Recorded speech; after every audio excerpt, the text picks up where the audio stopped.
So the bottom line is that we came through that audit clean, no adjustments. We were lucky, but we were also lucky in the fact that what is key and pivotal in defending a tax audit like that is good records. Good records. We actually had records that laid out where every dime went, where every dime came from. And when you go through an IRS, a full-blown audit like that, they will pull every bank account you have, and they will want to know where every single deposit came from.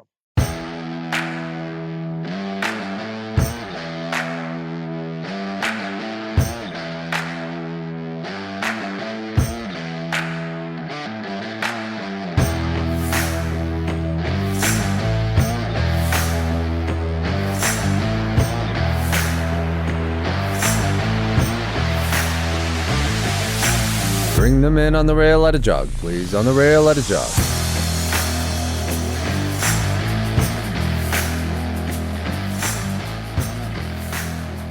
Hi, everyone. We're back with another episode of On the Rail podcast. This one, I think, might pique some anxiety in all of us just because of that time of the year, aka tax time. I know for me personally, I despise it, and it gives me a lot of anxiety. So without further ado, our guest today, Greg, I will let him introduce himself. And Greg, if you just kind of want to tell us what you do and all of that. Okay, sure. Glad to be here with you today. My name is Greg Tambke. I'm a licensed CPA in the state of Missouri. I have spent most of my career with the federal government as an auditor, the last 20 years as an audit manager for the U.S. Department of Health and Human Services, Office of Inspector General, where we primarily audited any federally funded healthcare. And that job took us across the country, traveling over a 32-year career. At the same time, my wife and I operate a accounting business, primarily tax work, and we've been doing that also for about 32 years. And we specialize mostly in farms, small businesses. I grew up in a small town, rural community. My family had a farm.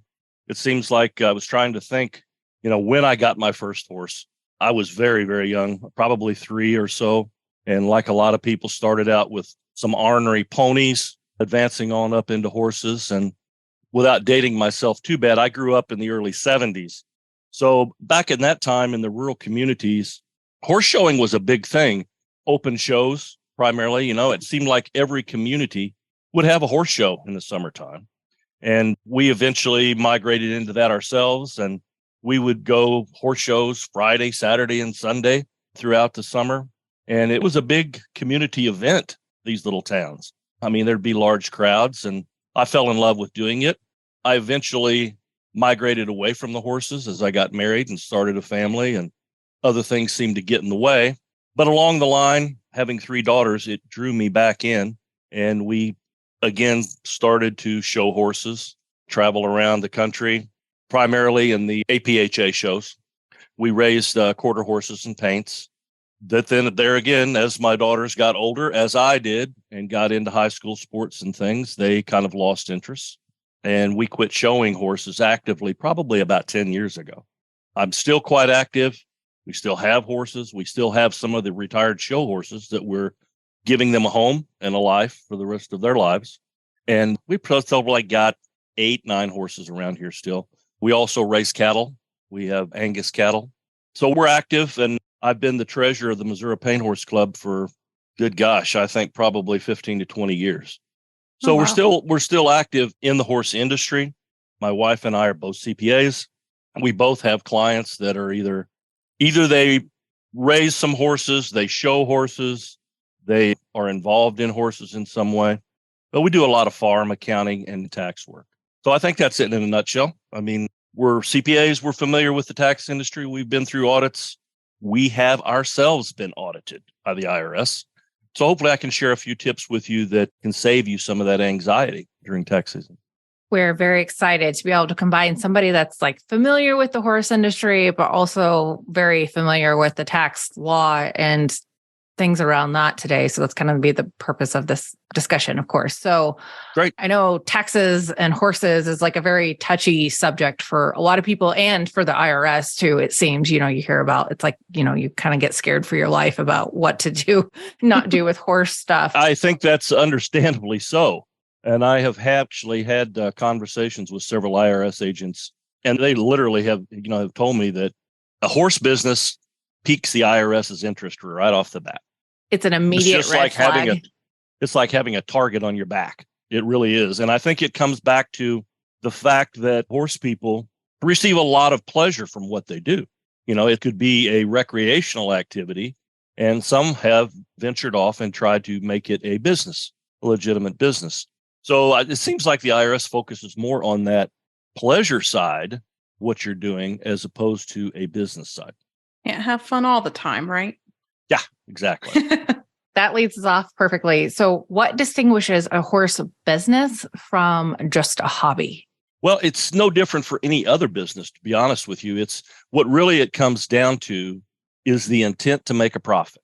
If you go into a business with the intent to make a profit, the IRS will give you a little leeway to get started and take a crack at it. Now, I will say that, so not just horse business versus hobby, it could be, we've had people that had racing, for example. They race cars, or they have a pulling truck or whatever, and they want to do that as a business versus a hobby. Now, the IRS has a series of tests that they use to determine whether a taxpayer activity is actually an honest profit motive or if it's just a hobby.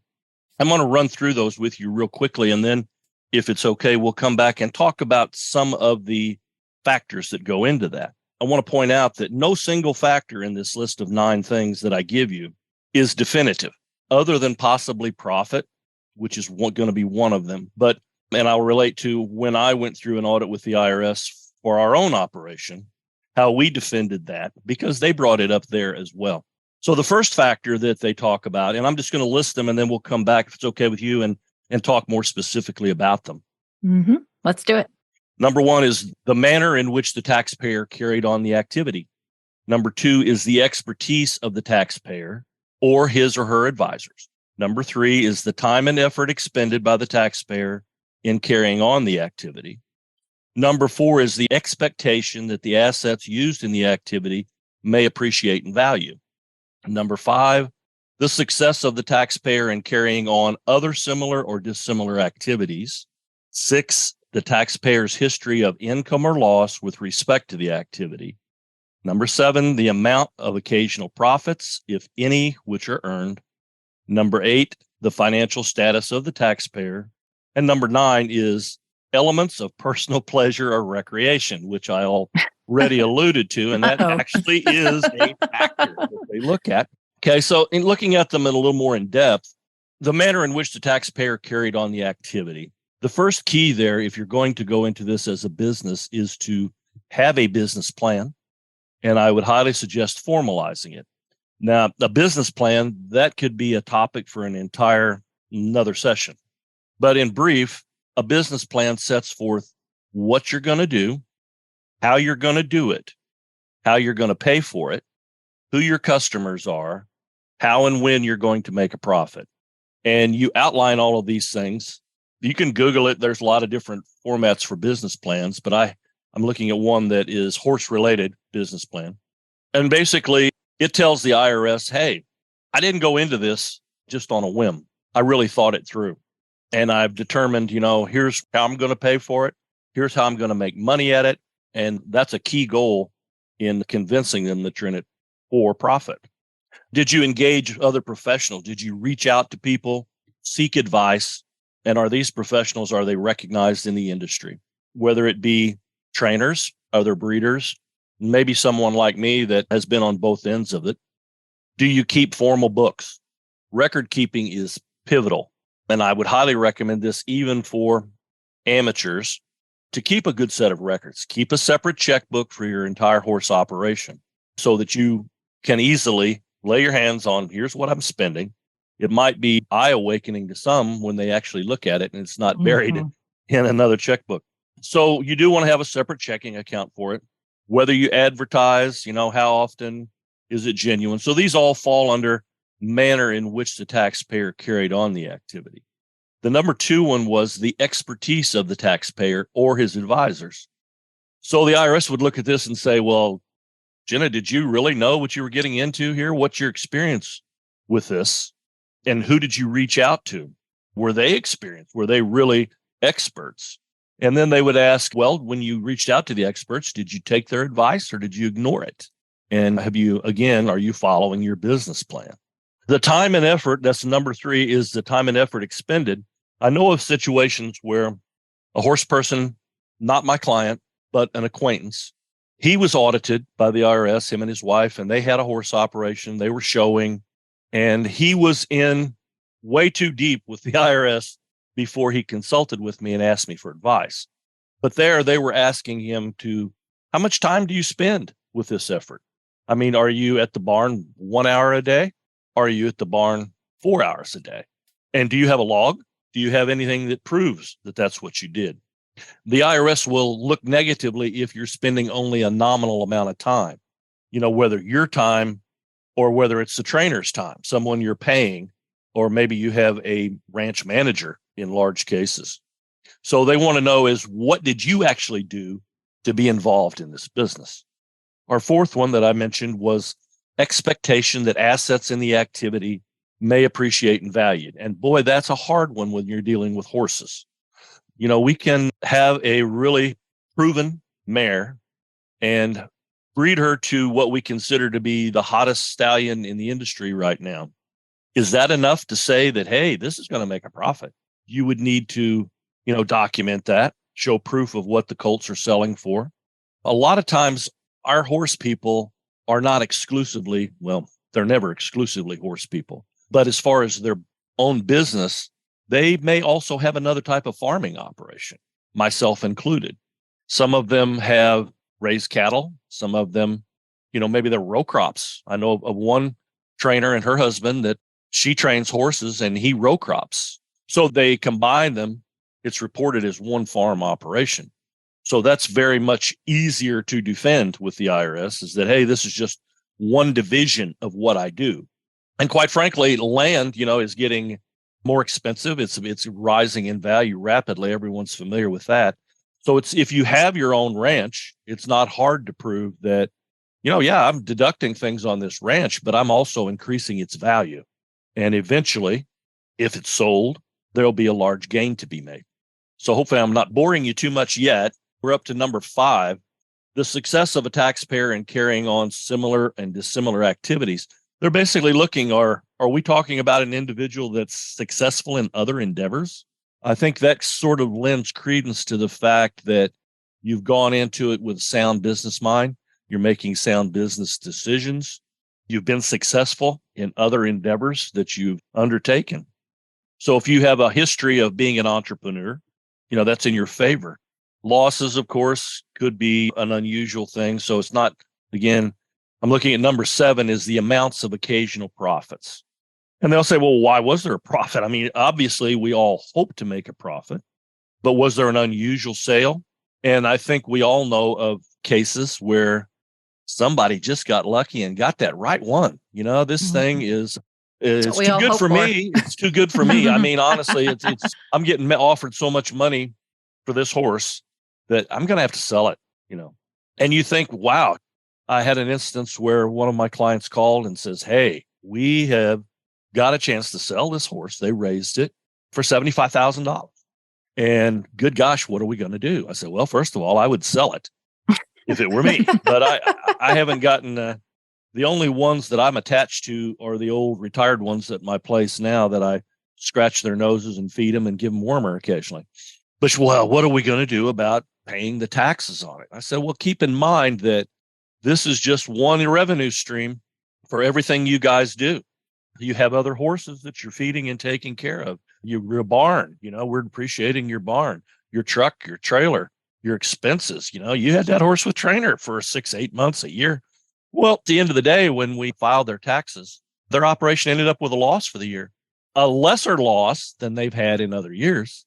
But nevertheless, it's hard to make money on an ongoing basis in the horse industry. Obviously, some do, but I've heard that there's only one surefire way to become a millionaire in the horse business, and that's to start off as a billionaire. It's just a fact of life. Another factor that they look at, and I'm up to number 8 if you're counting, the financial status of the taxpayer. Is the taxpayer independently wealthy? Are they trying to create a tax loss so that Uncle Sam is going to finance this hobby of showing horses? Or are you struggling on a shoestring budget? Do you have other means of income? So also, is for your income level, is the activity size in proper proportion? Now, then that's, I started off the same way. When my daughters wanted to start showing horses, the accountant in me says, hey, what if you were to get some brood mares? And we had this little ranch, and we'll start raising horses, and then we can deduct our show expenses. Well, that grew into 10 brood mares. We were breeding to some of the best stallions across the country. We were raising, 7, 8 colts a year. It was a time when we were selling them, a lot of them, before they hit the ground. And things looked all rosy keen. But then we were able to justify our show expenses by saying, hey, we got to get these colts out there. People have to see them. We have to do things with them. But as some of you that may be listening that are closer to my age, the horse market bottomed out and things went south. And we were trying to raise paint horses in a time where if you had a solid, it was worth basically nothing. And one year we had 5 solid colts. No fillies. No fillies, just colts. And we were lucky if we could get rid of one for $500. Now, keep in mind, we probably had, by the time we bred with chill semen, and we went through all the visits with the veterinary that led up to that. If you're familiar with breeding, doing the ultrasound, boy, we got to hit it just right. We'd spent a fortune, and we took a bath on that year. That was when we started shopping for a homozygous stallion. And we also ventured away from so much of the pleasure horse side of it, and we got more into the reining and working cow horse. So we bought a homozygous stallion, and we were very successful with him. He was actually the first one to give us a world championship, APHA world championship. We sold him at the APHA World Sale, and he was the high-selling horse in the sale. I sold him under the condition that we got 2 breedings a year for life, which they didn't want to do, but I threatened to pull him out of the sale, and they'd already advertised him as a Congress champion and blah, blah, blah. And so they agreed. Okay, you can do that. Well, I didn't know that the buyer was going to be from Brazil. And yeah, they came here to buy that horse, and they don't ship semen. So while I got 2 breedings for life, a year for life, all I got to use was the very few that I had frozen. But somebody asked me later, says, man, you really rang the bell on that horse, didn't you? I said, no, not really. But I probably lost less than I ever have on another one. It's just incredibly expensive to take a young horse and get it to the point where they're worth that much money. And when you add it all up, at the end of the day, we did not make a profit on that horse. So it comes down to the one that I wanted to talk about here with the 9 steps, and that's elements of personal pleasure. And you would think, why would the IRS consider that? Well, are they looking at someone, it's not because you like your job. I mean, they can't ding you for that, you wouldn't think. The fact that you like your work should not, preclude you from going into it as a business. But they look at it as, you take an IRS agent that is grown up in the city, has no idea, never seen a horse, never touched a horse. And they're looking at it merely as, so you travel 300, 400, 500 miles and you spend a weekend or maybe a week and you show your horse and you're around all your friends and we all know that's a social event. We all love that part of it. But to them, it's like, are you really doing this for a profit or are you just having fun? So it is a factor. They also want to look to see if you can identify any way to identify, okay, so you have a horse that you just trail ride on, and you have this other horse that you're showing and going to try and make money on. How do you differentiate the feed bill? I mean, do you allocate the feed to the one you're just trail riding on? Or, they will dig down and be that nitpicky about it. Wow. So that's the 9 elements. if there's any of them that you want me to go back to or elaborate on. But those are the 9 tests that the IRS will use. And I want to reiterate again that no single factor is going to determine it for them. And if I could, I'll relate to you when we went through the audit. They told us that we were chosen to be audited because they were looking at partnerships. My wife and I, our tax business is a partnership. It's an LLC. So that opened the door for them. And they came, they contacted us, they showed up. They were here for 4 or 5 days. But by virtue of them auditing our business otherwise, it opened the door for everything else we did.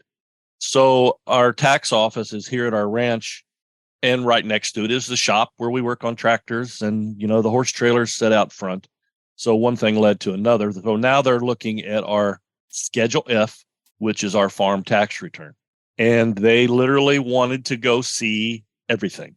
So we had to count. They printed off our depreciation schedule. We had 4 trailers, a 1-ton truck. We went and looked at every one of them. We had some horses that were on depreciation. They wanted to see them.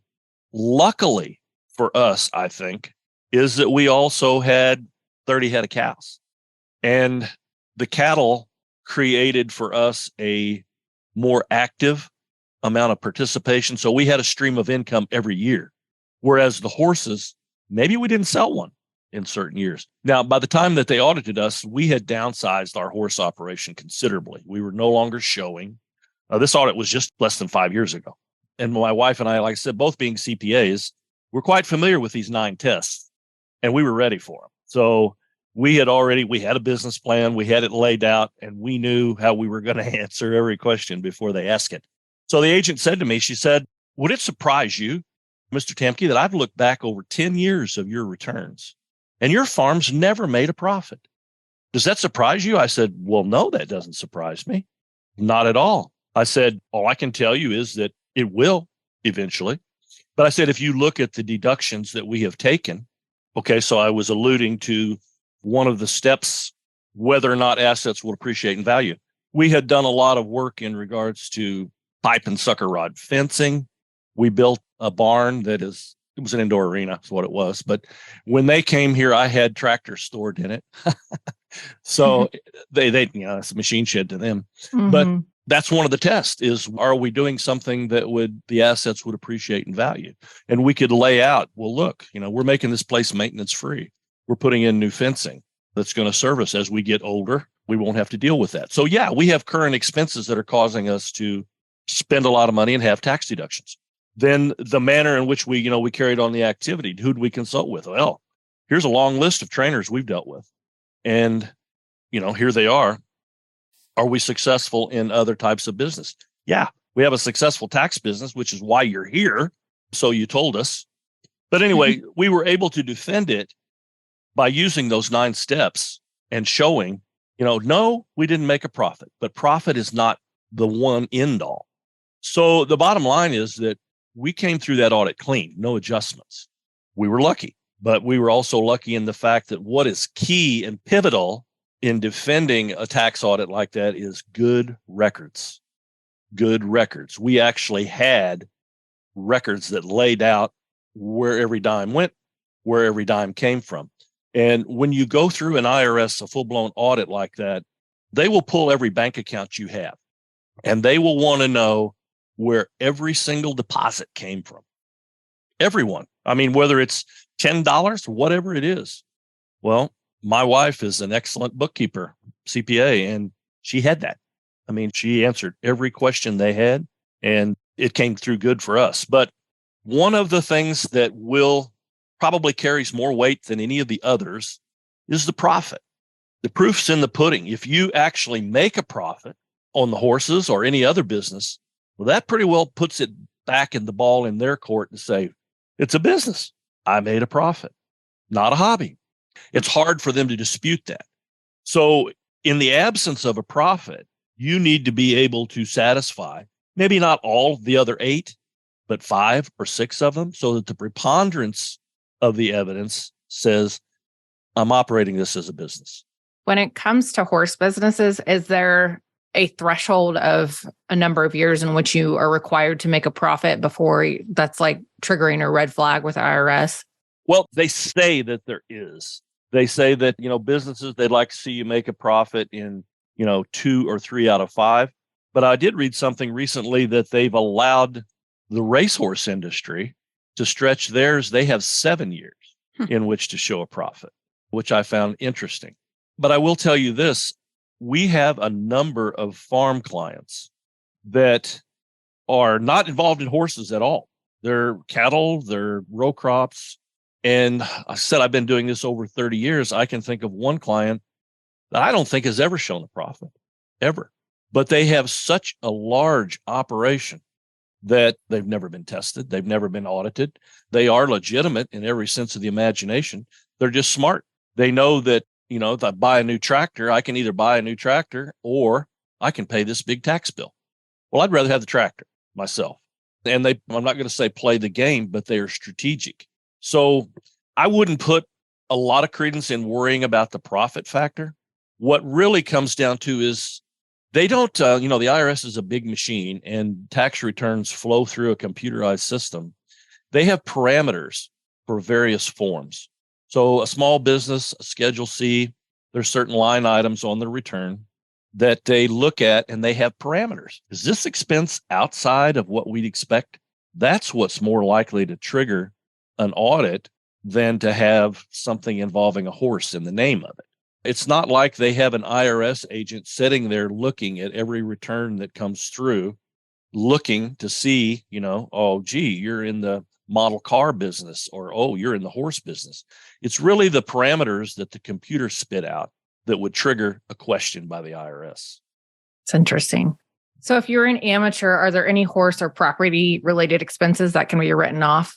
Or does that depend if you have like an official declared business? Well, that's exactly right. And that's a good question. It really comes down to, are you doing this for a business? If you're not, if you're just an amateur with 1 or 2 horses and you're showing and you intend to keep that horse, as long as it keeps winning, no, you really can't deduct it unless you are formally doing it as a business. It's pretty black and white. So when should an amateur consider forming a business?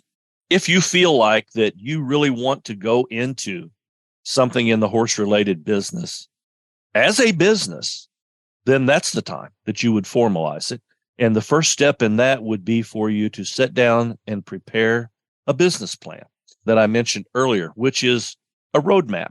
And it helps you to put it down on paper and say, okay, here's what I want to do. I would like to buy and sell horses. I'm going to try and buy horses. I'm going to ride them myself. I'm going to then sell them as, trail horses, or maybe I have advanced skills and I can train one pretty well myself. I'm going to show it a little bit and then I'm going to try and sell it to someone else and I'll move on to the next one. But if you formalize that, set it all out, here's how I'm going to pay for it. Here's where I'm going to do it. Here's the time I'm going to expend on it. Take a hard look at that and say, is this for real? Is this going to work for me? If the answer is yes, then the next step, at a minimum, I think I would probably encourage people to set up an LLC if you're going to go as a sole proprietor. Now, an LLC, a limited liability company, the purpose of that really is just to protect your other assets. So let's say that you have a horse operation and you've got a truck and a trailer and you've got your trading in horses. You got, a 4-horse trailer, whatever. You also are let's just say you're a dentist. So you have substantial assets otherwise. You don't want to have something occur where you hit someone with that truck or you're involved in an accident, or a child, you're at a horse show and a young child comes up and your horse spooks and steps on the child and they want to sue you. Now, if your horse business is solely owned by your limited liability company, your LLC, they can sue that LLC, but they cannot sue you personally because you're just a member of the LLC. So that's where the protection comes in from a liability standpoint. If you're looking at a even bigger operation, then I would say still an LLC, but either as a partnership, or you could form an S corporation, which gives you the same protection as far as liability so that they could sue your corporation, but they can't sue you personally. So yes, I mean, if that answers your question, was once you are going to do it for a business, then I would formalize it. In Missouri, at least, we create a lot of LLCs for customers. We have to file it with the Secretary of State. We have to register their name, and then we will get them a tax ID number for that business with the IRS. So I kind of have a question, and maybe this will. Well, maybe I kind of have an answer. I don't know. This might stir the pot a little bit, and honestly, I'm not sure when we're going to release this episode, so it might be before or after the roundtable we just had. But I think a major concern, and I don't know if you follow, but AQHA and APHA have been contemplating adding the amateurs giving lessons again to the rule change. So for me, I feel like it could be a good idea, but I'm thinking more in terms of protecting the amateurs. So let's just say this rule passes. How are these amateurs going to protect themselves if they're taking money for the lessons? Do you think they need to form then a business because they're going to be taking in money, but then they also, I feel, need to be protected, as you said, if a child gets stepped on, or you know what I mean? So do you have any insight into that? No, yeah, that's an excellent question. And I mean, I know we have a short meeting here today, but this could be a full day discussion. I have a client that's in a very similar situation. She probably is no longer an amateur because by virtue of she does give lessons, and she has a horse that she gives these lessons on. Now, if you're going to make money, if you're going to take in money, you're going to have some sort of a business to report this, because inevitably someone's going to give you a 1099. Now, what a 1099 is basically, when I paid trainers back when I was having horses at trainers, we gave them a 1099. Basically, that is our protection, because we're saying, hey, we paid you $8,000 this year, and we're going to deduct that on our taxes. So we're going to issue a 1099 because we're putting the IRS on notice that we had this expense and we paid this guy. So it still comes back to, does it end up being a hobby or a business? Now, you can report, and you should report, hobby income. You can still report it on your income tax return. But with a hobby, you're not allowed to take expenses or get a tax benefit for more than you bring in. So this one client that I have that teaches lessons, she does not ever have a loss. She will keep it to where she has a small minimal profit that really does not impact her tax-wise. Okay. And what she does is she limits the expenses so that they stay in line with what she is paid. Now, if you're giving lessons, let's be honest, you're not going to cover all of the expenses that you have. I mean, I know how expensive it is, the horse business is, and I can see you nodding your head. You do too. Mm-hmm. But what she does is she tracks those expenses, and she says, okay, we're not going to claim these. Okay. Number one, some of it was for the horse that I'm showing. Okay. So we don't want to do that, but she keeps track of those expenses. And if and when she would ever have that one-off where she's got this horse that suddenly she's going to make, initially, $50,000 difference in what she paid for it and what she's selling it for, she can go back and say, yeah, but for these 3 years, here are expenses that I put into this horse, and I've never claimed them as an expense. So now that I'm selling it, I am going to put those expenses against the cost of that horse. And that would be defensible to the IRS. Again, the key is keeping good records. Kind of along that same thought process, we don't win a lot of money with our version of horses, but occasionally you do win a good check.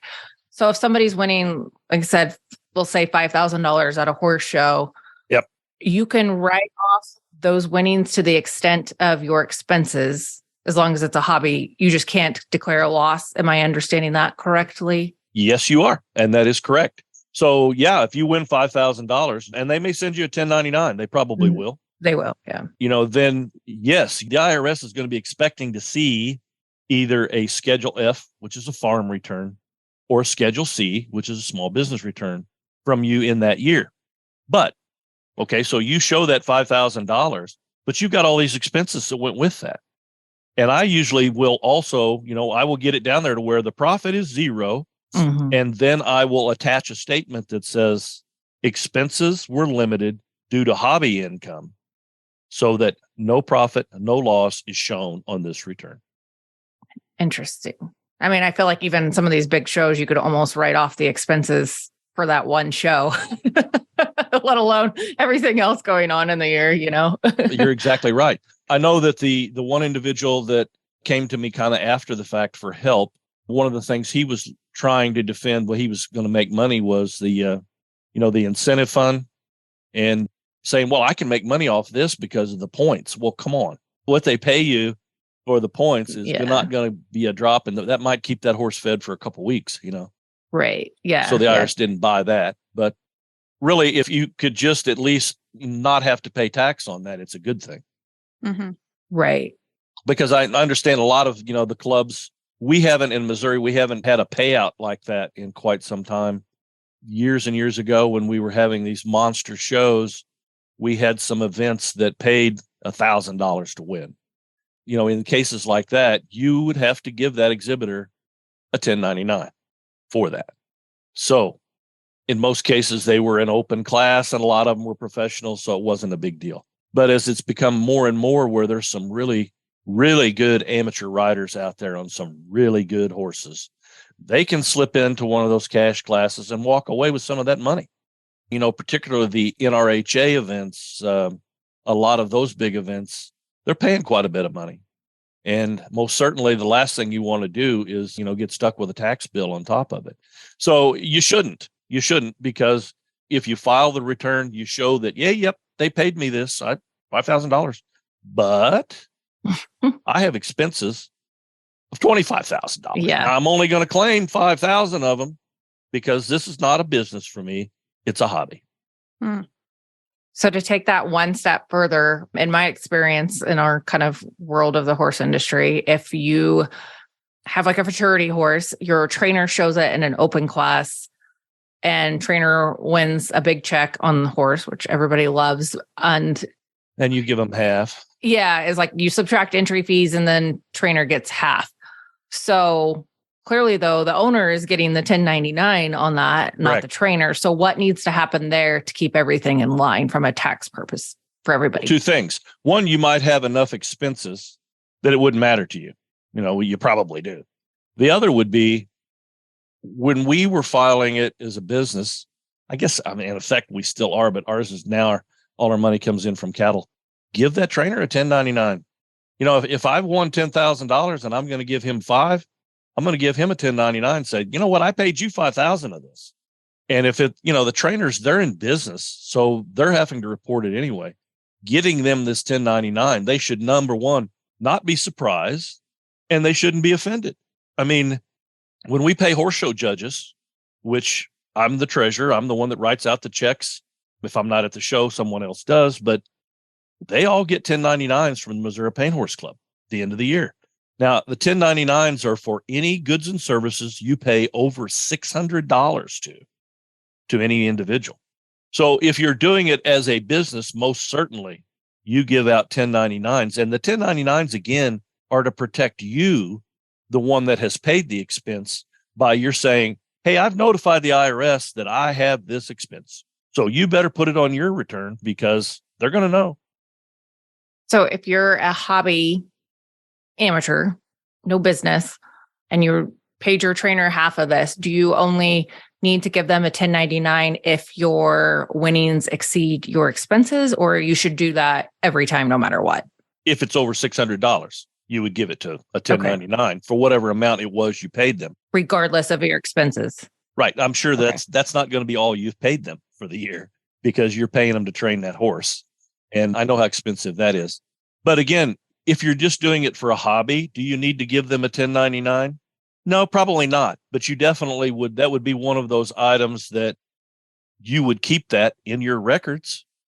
That, okay, so yeah, if the IRS comes back to you, and you do it on a grander scale, you've made $100,000 on a horse. but that's just the difference between what you paid for it and what you sold it for. Now, how many expenses accumulated from point A to point B? Like in the case of my client, when we put pencil to paper, we found out a heck of a bunch of them.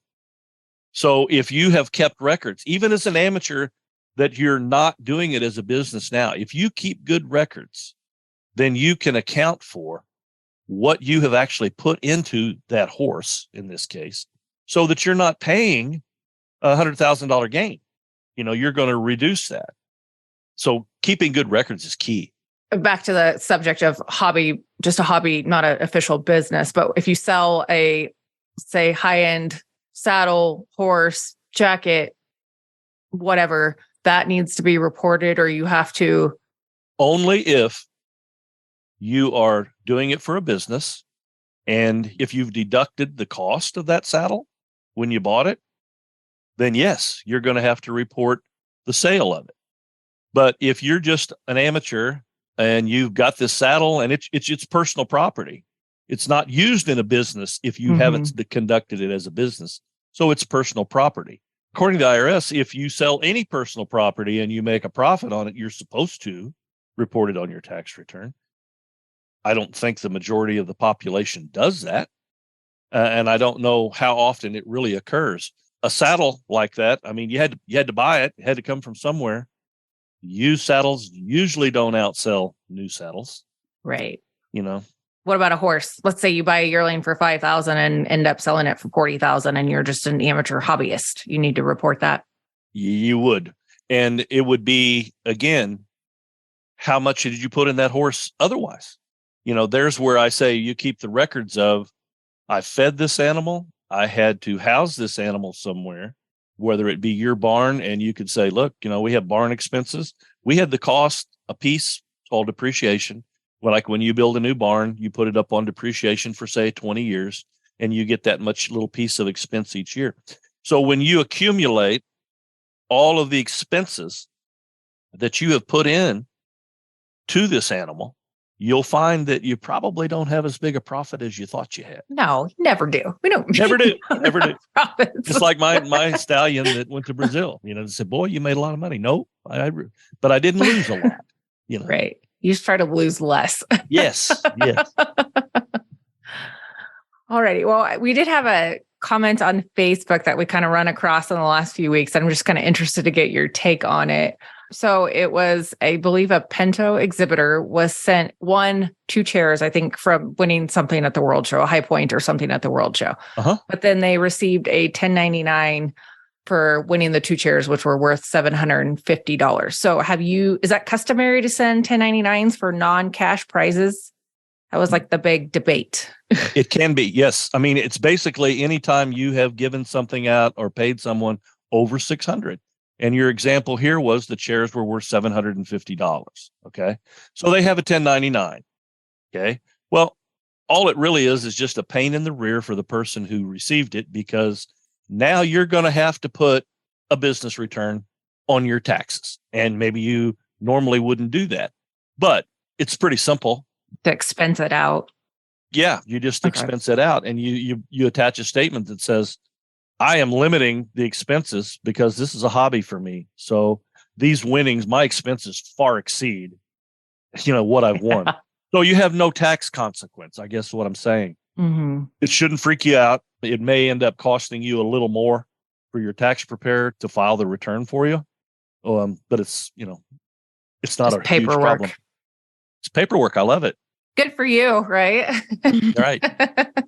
All righty. Are there any other best practice tax tips for the regular, just amateur hobbyist owner that you can give us before we kind of just lightly dive into the professional side of things? Well, I think first and foremost is keep good records. That's key. Have a separate checking account, even if it's a hobby. Maybe it'll help you focus in on how much is this hobby really costing me? When you start having to replenish it, it's like, we don't want to know. Right. Yeah. Well, I mean, if you have a significant other, you might not want them to know. No. Yeah. But yes, keeping good records is the most important thing. What do you customarily see trainers, or even just a boarding barn or something, that's more of a official commercial enterprise trying to write off that may be a red flag or a problem. And I do have some clients that are trainers that they board, and they do it in a very professional manner. And I say that based on the records that I see from them. I think probably some of the pitfalls that may pop up are the things that pique the IRS interest. Meals and entertainment is one. Are they expensing a lot of lavish dinners? Is it outside those parameters that the IRS is looking for the size of the business? And I know that, some trainers will, put on big dinners and so on and so forth when you're on the road. Usually it's the other way around. It seems like I was always buying dinner for the trainer. It was always amazing to me too, that if you have a trainer that doesn't partake in alcohol, it costs you a lot less, to show, because I seem to spend a lot of money on drinks after the show for the trainers, but it was all good. I mean, I enjoyed doing it, had some wonderful, wonderful memories. But those are the type of expenses you need to be careful with. The IRS is pretty particular on what's allowable as far as meals and entertainment. Were they for a genuine business purpose? Another one would be the travel expense, whether you're flying them there or whether they're driving, and are they deducting, a mileage, or are they keeping actual expenses? Those are things that it would be important for any small business, not just, a horse operation, to be cognizant of those type of expenses. So if you're paying a trainer, let's say like hauling, you pay them per mile, but then you also pay them like a day fee, flat fee, not show day fee, but like maybe a truck maintenance overall guess. I don't know. Can they do both of those, or is that a little sketchy? You mean as far as how they charge? I suppose. I guess they could charge you whatever they want to, because it doesn't matter what they're charging you. But they sure can. And I've seen some trainers that they've got a fee schedule. And I was shocked one time when I had moved horses to a new trainer, and he laid me out a fee schedule and said, here's what I charge for everything. And I mean, it was he wanted to have matching blankets to match his barn. He charged basically, I think every time he petted the horse, there was a $5 charge. But there's nothing wrong with that. I mean, that was a good move on their part to formalize it. From the receiving end, I know that I get a bill, and here's my itemized bill, and this is what I pay, and that's going into my records so that I can justify the amount that I spent. And if I get audited, I can say, well, here's what I spent it on. Or if you're in that hobby situation, you can say, yeah, I won $5,000, but I spent $25,000 to do it, So you really want me to pay tax on that $5,000? I don't think so. So what's the best way for like a trainer to delineate between what they use for personal versus business expense? What if it's like something that maybe both, like even meals out? I mean, like, where's the line on what you can deduct for business purposes versus just eating out with friends? Okay, well, with eating out, it comes down to, was there a business discussion at the meal? That is what is important. And you would need to document that. You would need to, and we're in that situation just with our tax business. If we meet with clients, which we frequently do, and maybe we have lunch, maybe we have dinner, we will document the fact that on February 19th, I met with this individual. We discussed XYZ over our meal. Therefore, now my meal and their meal that I paid for is a deductible business expense. The commingling of personal and business use is always an issue for every small business. I have a 1-ton truck, and do I ever drive it to town for groceries? Yep, I do sometimes, but it's minimal. Most of the time that truck stays hooked to the trailer, one trailer or another, but it does. And I mean, minimal use is one thing, but if you have someone that uses their truck half the time for showing their horse, half the time for driving to work, we again come back to record keeping. For a mileage expense, the IRS wants to really see a log. And we usually recommend people use a calendar appointment book type thing. And when you use the vehicle for business, you write down how many miles it was, the date, what was the purpose of the travel, and where did you go. Mileage rate now is up to like 62 cents a mile. So it can sure add up going to a horse show. So it's not a bad practice for even the amateurs that think they might someday be in that situation to keep a record of it. Again, it goes back to, and you hear me say again and again, record keeping, record keeping, record keeping. Doesn't have to be necessarily a formal set of books, but if you have a separate checking account for your horse business and you keep a calendar book and you know where you've been, and if you just jot down every time you went to the barn, if your horse is at a boarding barn or with a trainer, how many times do you go there? I mean, I used to travel 2 hours one way just to go up and ride for 40 minutes and get back in my car and come home again. And I'm sure that's not unusual. There's a lot of people out there like that. I know some that literally fly to where their trainer's at because it's so far away. Well, that's an expense. If I keep track of it and keep record of it, I have it when I need it. My biggest takeaway so far is record keeping. Just You got it. Records. You got it. Write everything down. More so than people probably want to even think about. But probably so. But I know that there are some out there that do it very well. Yeah, need a system. Just get your system in place and exactly. Yeah. All right. I have one more technical question and then we'll kind of begin to wrap it up. But what is the difference in current expenses and capitalized expenses in tax lingo? Because I don't understand this at all. Okay. That's a good question. A capital expenditure is one that is going to benefit you for multiple years. Okay. So if you buy a truck, you're going to use it. The IRS allows you to write one off over 5 years. So that's a capital expenditure because you're going to take a little piece of expense for it for 5 years. If you build a barn, capital expenditure. If you put in new fencing, capital expenditure. If you buy feed, current, because it's going to be consumed in less than a year.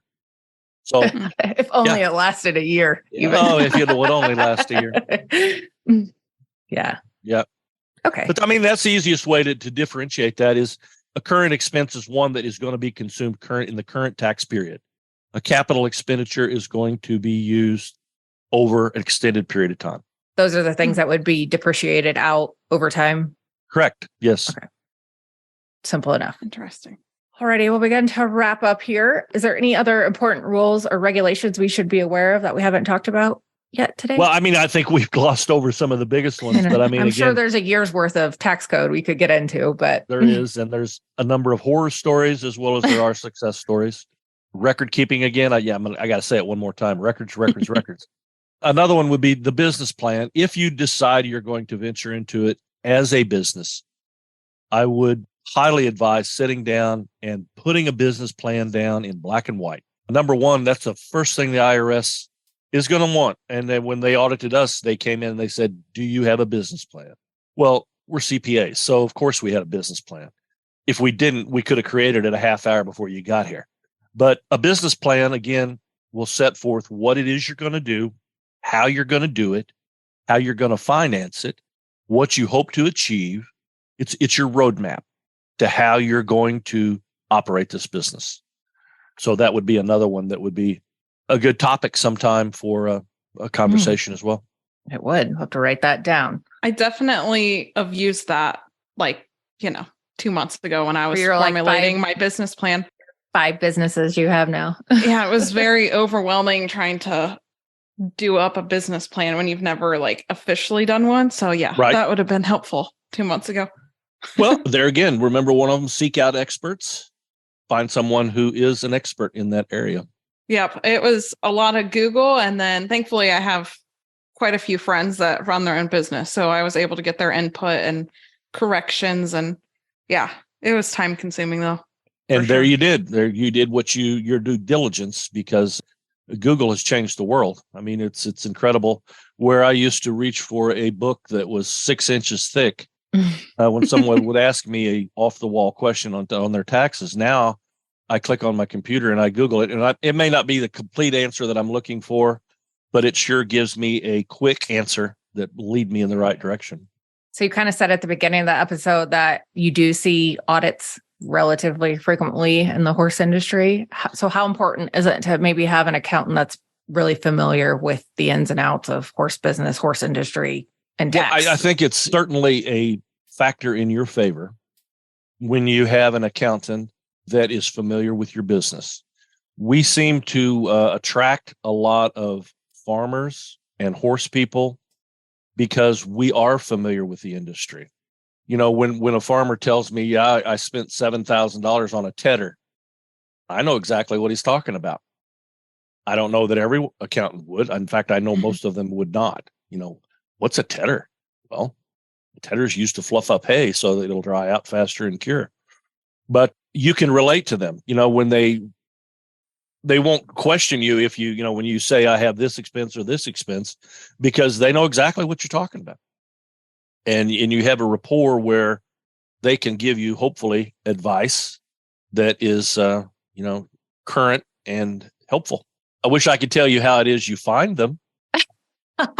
Yeah, that would be the next question, I'm sure, is like, where do I find somebody like that? So on that note, that's all the questions I had before we let you give your contact information. But Liz, did you have anything you want to ask him? No, I think we could talk for hours on all of things to do with taxes, but for now I am good. And horses. And horses. Oh, yeah. Yeah, I'm going to have to listen to this like 5 times and take it all in. And it did seem very like straightforward as you're explaining it. I just don't know why it's like makes your head explode when you're trying to decipher through it on your own. So I guess that goes back to finding a good accountant and somebody knows what they're doing with horses. Well, that's why not everyone does their own taxes anymore. It's right. Particularly when you get into the case where you have a small business. It's probably, and I know it's expensive, but it's probably money well spent to use a professional and not make a mistake that will cost you more in the end. Another thing, that if you are in a situation where you have a small business and you get a notification from the IRS and they're asking questions, do not answer them yourself without consulting with a tax professional. Too many times we have had that happen with our clients where they said, yeah, we got this notice from the IRS, but I just called them up and I told them XYZ. And I'm like, oh, please no, you didn't. Because what they actually told them, while it might have been the truth, and we would never, ever have anyone not be forthcoming or truthful, it's the manner of presentation. Maybe you only told them the tip of the story, and that sent them in the wrong direction. Well, it's harder to get them turned around, coming back the way we want them to, if they've already traveled several miles down the road in the wrong direction. So if you do get an inquiry, before you speak to them yourself or before you provide written documentation to them, consult with your tax advisor and make sure that you're giving them the right information, complete information, and that's going to be protecting you. Again, we never, ever advocate misleading, lying, not being truthful at all, never. But you have to be sure that you're giving them the complete enough information that they're taking away the right answer. Great advice to give us as our podcast wraps up. That's stressful to even think about. But similarly, like if you ever have a trouble with the law, you always want to have a lawyer on your side just to make sure you say the right things. So Same thing goes with the IRS. And you say that's stressful, and I get that people think it does. But I truly, truly enjoy working on tax returns for my clients, particularly the farm ones. And I've got, as I look around my office right now, I've got a stack of about 25 returns waiting on me to get off this podcast and pull one of them out and get started on it. But to me, I approach every tax return, and I tell my clients this, I approach every one of these returns as if I'm doing my own. And I am going to try to make the right decisions for my client to maximize not just their deductibility for this year, but what is going to be best in their best interest going forward. So, I'll give you an example. Yes, you can write off the entire cost of that tractor this year. And yes, it will increase your tax refund. But by doing this, we have dropped your tax bracket down to the 10%, the lowest tax bracket. And normally you're in the 22% tax bracket. Now, wouldn't we be better off to forego an additional little bit of refund now knowing that next year you're back in the 22% tax bracket, we would be better served to have that expense in that year than we are just to get you a few $1,000s more now. In essence, it's costing you 12% of a deduction by taking it so deep now, just for the immediate gratification of getting that tax refund. And so for me, it's a puzzle. It's gratifying when I'm able to find something that benefits my client, be able to demonstrate to them, here's why I made the decision to do this. Because, just like I said, I'd be costing you 12% if I did this. So it's not a sense of anxiety to me. It's fun. It's anticipation of what the next puzzle holds. We're glad we have people like you that enjoy doing this, so the rest of us don't have to fret about it. But on that note, as we wrap up, Greg, do you want to provide contact information? I don't know if you're taking any clients or want any more clients by any means, but if, that's up to you. I do not. My wife and I have a closed book now. We do not. The only advertising that we even do anymore is for local sports programs to support the community. We are not looking to expand by any shape or form. We only accept new clients that are referred to us by our existing clients, and we will try to work in a few. Now, that being said, once tax season's over, after April 15th, I go back to being a retired rancher, and I play around the ranch. My wife and I travel a lot in our motorhome. We don't go to many horse shows anymore. We still have a lot of horse friends that we socialize with. And I would be more than happy to answer questions when I have time after April 18th. No problem at all with that. I am on Facebook. You can find it at Greg Tambke, G Tambke. My email address is gtamke, GTAMBKE @gmail.com. And if you're not in a hurry for an answer, I'd be happy to give you a response if someone has specific questions. Now, if I get 5 emails after this is broadcast, you're probably not going to hear from me because, like I said, from now till April 18th, I'm right here doing taxes. Awesome. Well, this is going to be a very beneficial discussion for a lot of people, and we want to let you get back to preparing your tax return. So, Greg, thank you for your time today. I really enjoyed it, and I'm going to listen. Like I said, I'm going to listen to it several times so I can rehash all this stuff. But yeah. Well, it was fun. I enjoy this topic. I try to express, I do have a passion about it. I have a passion for the horse industry as a whole. We have a number of clients that are, raise horses, a lot of them that show horses. And we try to help them, in every way we can. But I love horses, grew up with horses, and always will. So when it comes to questions regarding horses and tax, you get my attention just about every time. So it was fun. Glad to be here. Awesome. Well, awesome. Thank you.